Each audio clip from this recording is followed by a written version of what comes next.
13 বলে 26 রান, বল হাতে ভয়ঙ্কর জাদুকর রিশাদ হোসেন যেন বাংলার রশিদ খান। যেখানে সবাই ব্যাট হাতে ঢুকেছে সেখানে 200 স্ট্রাইক রেটে ব্যাট করেছেন রিশাদ। শুরুর দিকে যখন সহজে জয় পাচ্ছিল ওয়েস্ট ইন্ডিজ, তখনই একাই শুরুর 5 উইকেট তুলে নিলেন এই লেগ স্পিনার।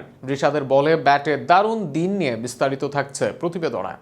ব্যাটে বলে যেন রিশাদ হোসাইন আজ বনে গেলেন রশিদ খান। ব্যাট হাতে মাঠে নেমেছেন যেখানে অন্য কোনো ব্যাটার ভালোভাবে ব্যাটিং করতে পারেননি, সেখানে 200 স্ট্রাইক রেটে 13 বলে 26 রানের ইনিংস খেলেছেন রিশাদ হোসাইন। তবে রিশাদ হোসাইন জানেন তার আসল কাজটা ব্যাটিংয়ে নয়, বোলিংয়ে। সেটির জন্য হয়তো অপেক্ষা করেছিলেন, নিজের জাদুর বোলিংটাও রেখে দিয়েছিলেন নিজের কাছেই। শুরুর দিকে লম্বা পার্টনারশিপ করে ওয়েস্ট ইন্ডিজ, ধরাই হচ্ছিল বেশ হেসে খেলে জিতে যাবে ক্যারিবিয়ানরা।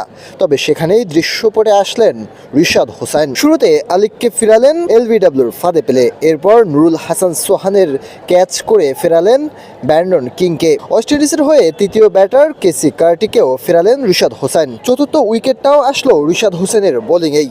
এবার শারফেন রাদারফোর্ডকে নুরুল হাসান সোহানের ক্যাচ করে ফেরালেন রিশাদ হোসাইন।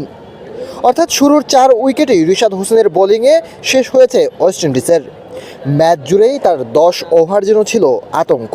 একজন লেগ স্পিনারের অপেক্ষা বাংলাদেশ দলের জন্য দীর্ঘদিনের। সেই অপেক্ষা কাটিয়েই বাংলাদেশ জাতীয় দলে সুযোগ পেয়েছিলেন রিশাদ হোসাইন।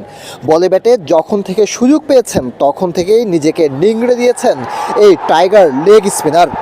একের পর এক উইকেট তুলে নেন, রান করেন যখন দলের প্রয়োজন, সাহসীভাবে ব্যাটিং করেন, বল করেন, প্রতিপক্ষের আতঙ্ক হয়ে যান। আজ ওয়েস্ট ইন্ডিজের জন্য যেন কাল হয়ে গিয়েছিলেন রিশাদ হোসাইন।